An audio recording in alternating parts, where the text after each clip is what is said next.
حیدر رضوی صاحب، آپ اگر چاہیں تو ہمارے ساتھ رہ سکتے ہیں. ہم ذرا چاہیں گے اپنے دیگر جو ہمارے جو گیسٹ ہیں ان سے بھی بات کر لیں. عرفان صدیقی صاحب، میں آپ سے یہ جاننا چاہوں گا کہ سوال ہمارے سامنے یہ ہے کہ اس وقت جو پاکستان میں صورتحال ہے، داخلی صورتحال، یہ تقاضا یہ کر رہی ہے کہ سیاسی قیادت ایک نکاتی ایجنڈے پر متحد ہو جائے. ایشیا ٹائمز یہ کہہ رہا ہے کہ نواز شریف صاحب بہت جلد پیپلز پارٹی کے ساتھ شامل ہو کے طالبان کے خلاف جنگ کا حصہ بن جائیں گے. آپ اس خبر پہ کیا تبصرہ کریں گے؟ دیکھیے جی، جہاں تک اس بات کا تعلق ہے کہ سب کو یکجا ہونا چاہیے، قومی موقف تشکیل دینا چاہیے، اس میں تو کافی پیش رفت میرا خیال ہے نواز شریف صاحب کی طرف سے ہوئی تھی. انہوں نے ایک باضابطہ خط بھی لکھا وزیر اعظم کو، پھر اخباری بیانات میں بھی ایک بات کہی، اور یہاں بھی یہ تاثر ملا ہمیں. جس دن ہم پریزیڈنٹ زرداری صاحب سے ملے اس دن بھی انہوں نے کہا جی کہ وہ بہت اچھی پروپوزل ہے، ہم فوری طور پہ اس پہ عمل کرنے والے ہیں. اور بقول زرداری صاحب کے انہوں نے وزیر اعظم کو ہدایات جاری کر دی ہیں کہ یہ کانفرنس بلائی جائے. لیکن پھر وہ معاملہ بالکل ٹھنڈا ہو گیا، اور یہاں جو ذرائع ہیں ان سے یہ اندازہ ہوتا ہے کہ شاید اس دورہ امریکہ کی وجہ سے اسے بیک برنر پہ رکھ دیا گیا ہے کہ کہیں اس کانفرنس سے کوئی ایسی بات نہ نکل آئے جو امریکہ کو ناگوار گزرے، یا اس کی جو سو کارڈ یہ جنگ ہے اس کے حوالے سے کوئی ناخوشگوار آپ ابھی بات بھی نہ اس آئے. کو سو کالڈ جنگ کہہ رہے ہیں؟ یا سو کارڈ میں اس لیے کہتا ہوں حامد کہ اس کے پیچھے جو منبع ہے، جو مرکز ہے، جو ماخذ ہے، جو آتش فشاں ہے، اس کی طرف تو آپ رخ نہیں کرتے، اس کو تو آپ ٹھنڈا کرنے کی بات ہی نہیں کرتے. یعنی وہاں آ کے فوج بیٹھی رہے 7 سمندر پار سے، اور وہ وہاں کے لوگوں کو مارتی بھی رہے، آپ کے اوپر بھی ڈرون اٹیکس ہوتے رہیں، آپ کی بچیاں ان کی عقوبت خانوں میں جلتی کڑتی رہیں، آپ کے قافلے یہاں لوٹتے رہیں. آپ ان ساری چیزوں کے اثرات کو دیکھتے ہی نہیں ہیں، یک قلم نظر انداز کر دیتے ہیں. جی. تو جب اس کے اثرات پیدا ہوتے ہیں، جب اس کی، میں یہ ان کی تائید نہیں کر رہا ہوں جو کچھ ہو رہا ہے، اس کو اس معنی میں نہ لیجئے گا، لیکن اثرات و نتائج جو ہیں ان سے، آپ کو یاد ہے آپ نے خود ایک واقعہ لکھا تھا اور سنایا بھی تھا، اپنے کالم میں بھی اس کا ذکر کیا کہ آپ وہاں گئے زخمیوں کو ملنے، تو ایک بچے نے کہا تم اسلام آباد سے آئے ہو؟ تو اس نے کہا کہ جب میں زخمی ہو کے ٹھیک ہو جاؤں گا تو میں تمہیں چھوڑوں گا نہیں. ہاں آپ چلیں. نے کہا کہ میرا کیا قصور ہے؟ انہوں نے کہا اس لیے کہ تم لوگ چپ ہو. بات یہ ہے کہ یہ ایک اتنا سمپل نہیں ہے کہ میں کہہ دوں میری جنگ ہے تو یہ میری جنگ ہو جائے گی. جنگ کا جب تک آپ یہ کرتے ہیں کہ آتش فشاں تو بھڑکتا رہے لیکن لاوے کو پکڑ کے بیٹھ جاؤ، اچھا لاوے کو کیسے ہم بند جی، باندھیں گے؟ ڈاکٹر پرویز بھائی صاحب، پاکستان کی سیاسی قیادت کیا آپ کے خیال میں متحد ہو جائے گی اس ساری صورتحال میں؟ یہ سوال تو آپ عمران خان صاحب سے پوچھئے. مجھے تو ایسے لگتا ہے کہ اب بھی بڑی دراڑیں ہیں، اور اب بھی ہم نہیں پہچان پائیں کہ دشمن ہمارے اندر ہے، سمندر پار نہیں ہے.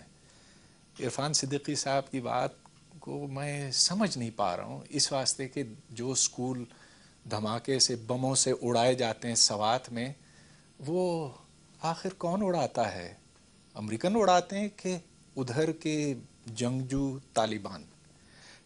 ہم نے صوفی محمد سے اب یہ بات کھل کر سنی ہے، اس میں ذرا بھی کوئی کنفیوژن نہیں. وہ تو کہتے ہیں کہ میں پاکستان کے آئین کو نہیں مانتا، میں اس کی عدالتوں کو مسترد کرتا ہوں، میں سپریم کورٹ اس کی ہر چیز کو رد کرتا ہوں، اور کہ ہم جنگ لڑتے رہیں گے، ہم فوجیوں کے، پولیس والوں کے، حکومت کے ملازمین کے سر قلم کرتے رہیں گے. اور یہ صاحبان خدا جانے کیا سمجھتے ہیں کہ وہ کیا امریکن کر رہے ہیں؟ میں تو حیران ہوں.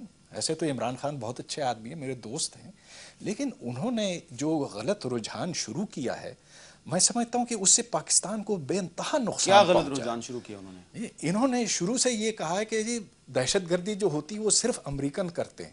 اب میں یہ کہتا ہوں کہ امریکن کرتے ضرور ہیں، مگر اس وقت جو ہمیں مشکلات کا سامنا ہے، اس وقت جو دہشت گردی پاکستان کے اندر ہو رہی ہے، وہ کرنے والے خود پاکستانی ہیں، اور وہ جو قبائلی علاقوں میں رہتے ہیں اور جو شہروں کے اندر رہتے ہیں وہ امریکن نہیں ہیں.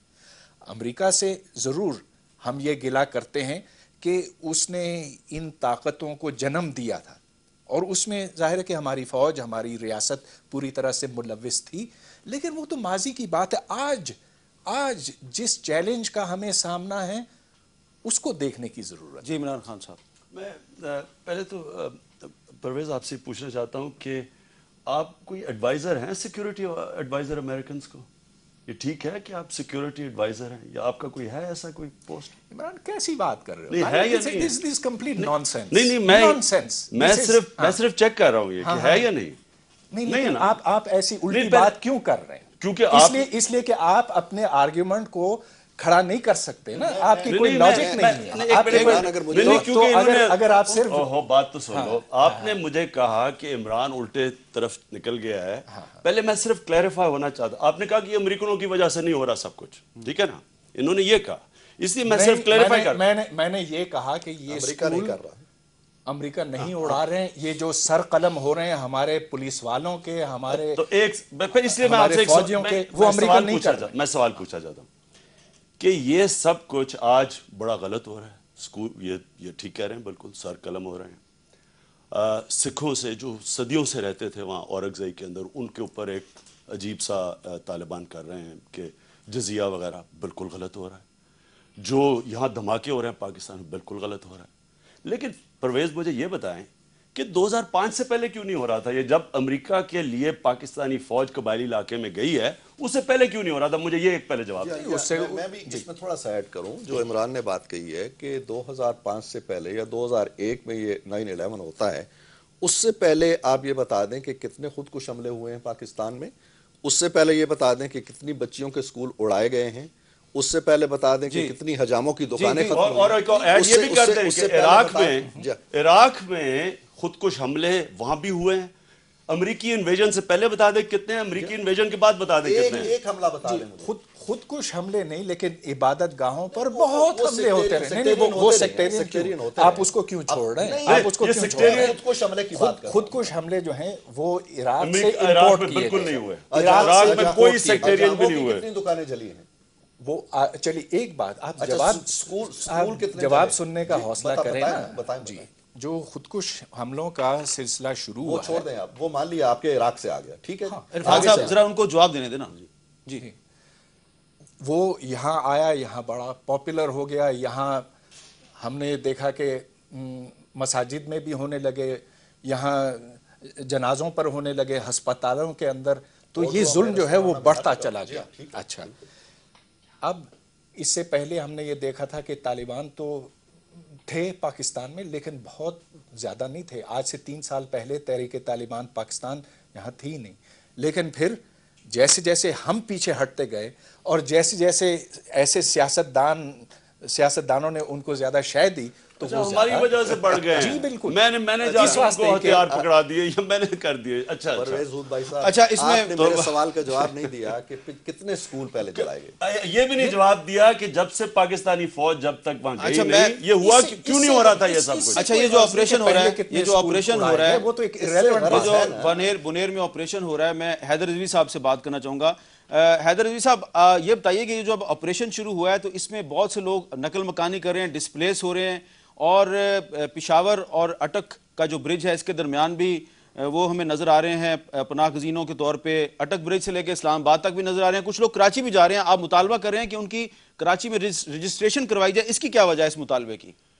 دیکھیے حامد, ہمارا کہنا یہ ہے جی کہ وہ تمام لوگ جو اس آپریشن اور اس سے پہلے والے آپریشن سے متاثرین ہیں, جی, پورا پاکستان ان کے لیے کھلا ہے.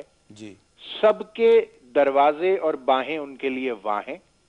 قائد تحریک جناب الطاف حسین نے پہلے بھی اسپیکرز فنڈ میں ان کے لیے 50 لاکھ کا چیک دیا اور ان کے لیے تمام امداد بھیجی. آج بھی قائد تحریک 10 لاکھ کا چیک